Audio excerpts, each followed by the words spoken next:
Marlin Taylor is best remembered as the father of the instrumentally based radio format that became known as Beautiful Music, which he originated right here in Philadelphia with the sign-on of WDVR 101 FM in 1963. He was still programming this format genre for Sirius XM Radio 52 years later. The advent of his broadcasting career began as an engineer 60 years ago as a DJ on WTNJ in Trenton, New Jersey. Marlin was then hired by Dave Kurtz as station manager and program director for station WDVR. That station today is known as More FM.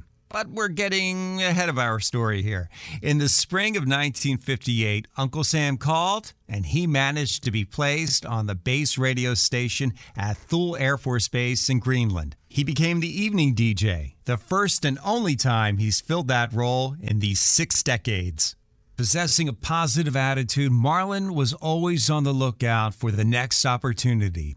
After performing service in the military, he worked in an FM station in Washington, D.C. In March of 1963, he became connected to a new FM station located in Philadelphia whose owner happened to be, yes, Dave Kurtz and WDVR. During the next 3 years, he and Jerry Lee nurtured WDVR into a successful station both in ratings and profitability. His next portion on his journey included work on radio stations in Boston, Hartford, and San Francisco, thus providing him with a multitude of valuable experiences. 14 years after the launch of satellite radio, Marlin celebrated his 80th birthday. His life reflects his love, creating radio programming that brings joy to the hearts of listeners. Please welcome Marlin Taylor into the Broadcast Pioneers Hall of Fame.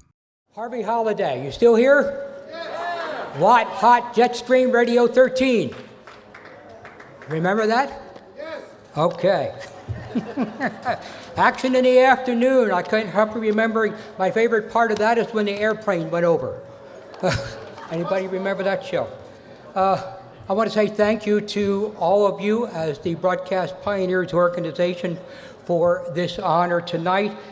I feel privileged to be joining the other 2 founding members of WDVR 101, the late David L. Kurtz, who got the last FM frequency possible in the city of Philadelphia, along with, and of course, with Jerry Lee, who's over here with me this evening in the Broadcasters Hall of Fame.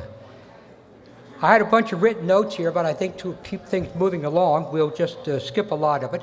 You know my history from reading it in there.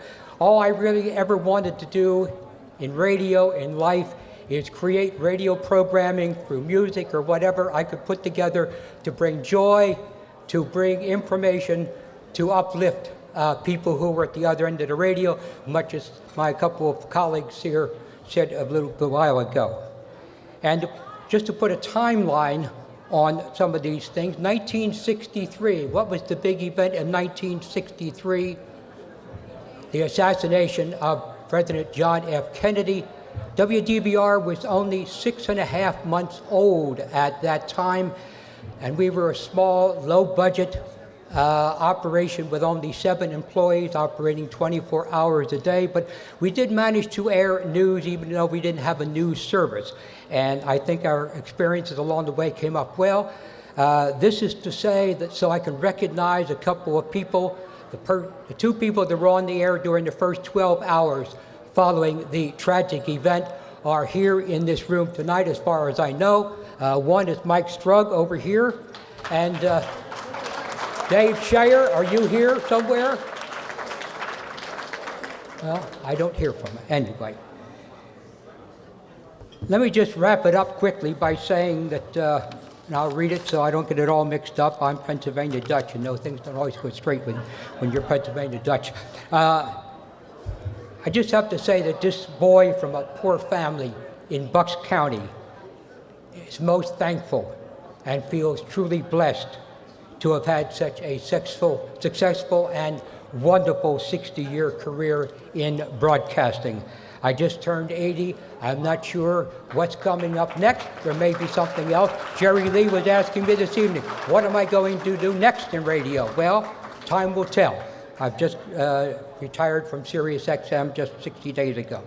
And I believe that my success, along with what's been referenced here this evening a couple of times, that success came because I always remembered that the listener is number one, and his satisfaction or her satisfaction is what's most important.